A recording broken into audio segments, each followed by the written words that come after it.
Hey, what's up, everybody, and welcome to my 3 takeaways episode from the What Does Football Teach Us episode that I did this past Monday. I hope you guys really liked the compilation of all these amazing football icons and other football personalities and stuff for this special edition to kind of kick off your football season. I thought it was really cool because I realized that I had had so many football people on, and I realized that I had learned similar things from each and every one of them, but also each and every one of them had their own unique things they learned from football and that they were able to take away from football and apply to their everyday life. So I wanted to make sure I compiled those because I thought it was really cool to kind of see the similarities and the differences myself. And I thought that you guys would probably think it would be cool too to start off your football season to kind of maybe think about some of those things when you're watching some of those games. So if you guys liked the episode, make sure you go back and rate and review the podcast. If you're on the Apple Podcast app, all you got to do is scroll to the bottom, leave a quick 5 stars. If you want to click write a review and write a quick sentence, that would be awesome as well. And on iTunes, you can do that as well. If you haven't listened to the episode yet, make sure you go back and listen to it. I have some amazing people on there like Emmitt Smith, DeMarco Murray, Sean Merriman, Todd McCullough, who was a former Florida Gator starting linebacker back in 2005 was his senior year, and that's when he really played the most, but he kind of started all the other years too, but he got injured. Steve Bartkowski, Jake Long, 2 number 1 overall draft picks right there. Jim Tunney, the Dean of NFL Referees, who had a 31-year career in the NFL, and just so many great insights from all these guys and so many different lessons that they learned from football and were able to apply to their outside life, and so many different experiences that they had during the game that they shared during the different clips as well. But for now, I want to kind of get into my 3 takeaways from the entire episode and what I really learned and what I could kind of come up with of all those mini clips that I put together. Number 1 is self-accountability. And I think I really got this mainly from DeMarco Murray's clips because that was the thing that he really showed in terms of his leadership. He had to hold himself to a super high standard and be really self-accountable in terms of showing up early, staying late, being the hardest worker in the room, making sure that he wasn't singled out because of something that he was doing wrong, making sure that he was minimizing his fumbles and making sure that he was minimizing his turnovers and that he was always doing things the right way so coaches could single him out and be like, look at this guy, that's the way that you need to do it. Because he was not a vocal leader, he kind of led by example by really holding himself to a super high standard and making sure he was accountable. And then he also talked about another way in terms of holding other people accountable by pulling them aside and not by chewing them out, but being respectful of them and just making sure that you're kind of putting their goals first and making sure that you just care about them and like I said, being respectful. So self-accountability is something that I really probably learned from all of them, but I really could single out when DeMarco Murray was talking about because he talks about that a lot and how that played a role in his own leadership. Number 2 is get back up. And I really got this from a couple of different guys, Todd McCullough and Jake Long. Obviously, Jake Long talked about it all the time because he got injury after injury after injury, and really actually so did Todd.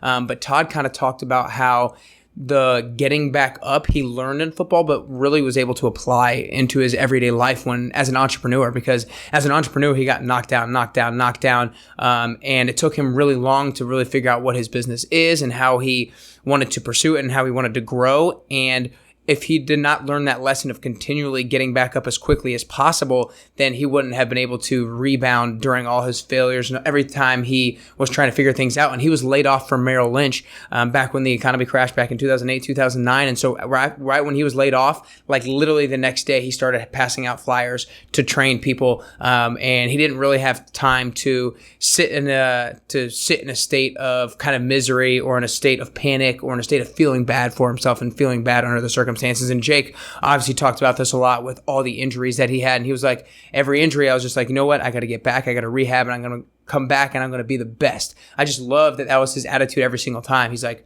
you know what? I might not feel great right now. I might be a little bit banged up, but I'm still going to prove myself that I'm the best or prove to everybody else that I'm the best. And he always just was super resilient, he had a lot of perseverance and got back up every single time after those injuries. And obviously, all of us are going to get knocked down during everyday life, but the speed in which we get back up, the gap time from failure to getting back up is the biggest thing, in my opinion, towards people who are really successful and people who aren't as successful or take a little bit longer time to be successful. And then the third takeaway is know your teammates' goals. If you're on a team in any way, shape, or form, I mean, if you're a part of a family, if you have a family, in my opinion, you're a part of a team. Like if you're a part of a business team, you're a part of a sports team, whatever kind of team you're a part of, it's super important in order to know the other teammates' goals so that you can help them achieve their goals. In turn, they'll help you achieve yours. Because if you achieve your teammates' goals, you're going to ultimately achieve your goals. And that's exactly what Steve Bartkowski talked about.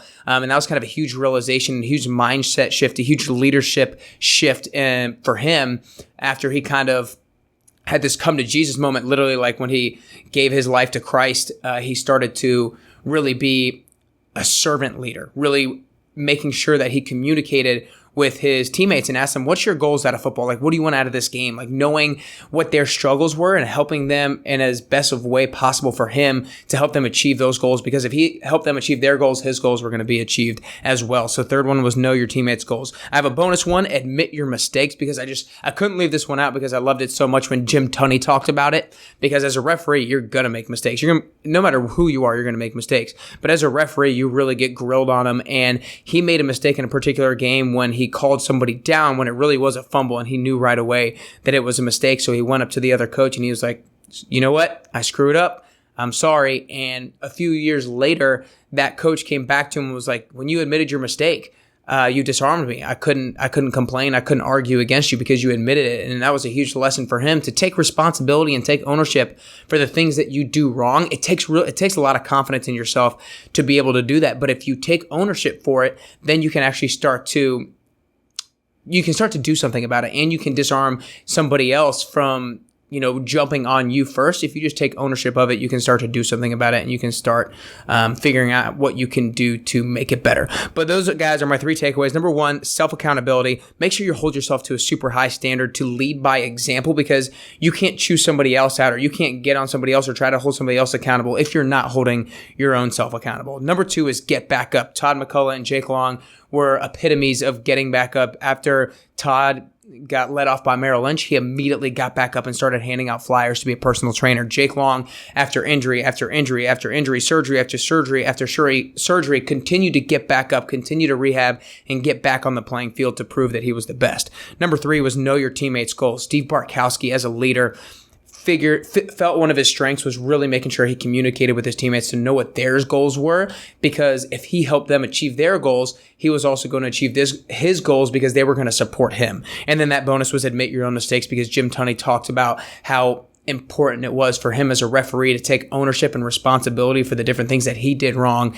That way he could take ownership of making them better, and it disarmed somebody from calling him out from his own mistakes. So I hope you guys enjoyed these 3 takeaways plus the bonus. If you did, again, leave the podcast a quick rating and review. I'm almost to my 150 goal, but I'm really approaching that deadline pretty quickly. 11 days, September 15th. I guess 11 days from when I'm recording this, 10 days from when it's going to be released. But yeah, guys, help me get to that 150 goal. And make sure if you're here in Nashville that you come to my event on Saturday, September 14th at 10 a.m. at Yeehaw Brewing Company. 30-minute workout, 30-minute live podcast interview with Will Morad, who's the 10th fittest man in the world, just finished 10th overall in the CrossFit Games. So I hope you're excited about that. But other than that, I hope one of these takeaways really resonated with you. If there was another takeaway that you got, I would love to hear what it was. You can share with me on social media. You can share on your rating or review. But other than that, guys, I hope something here helps you get closer and closer to your best you.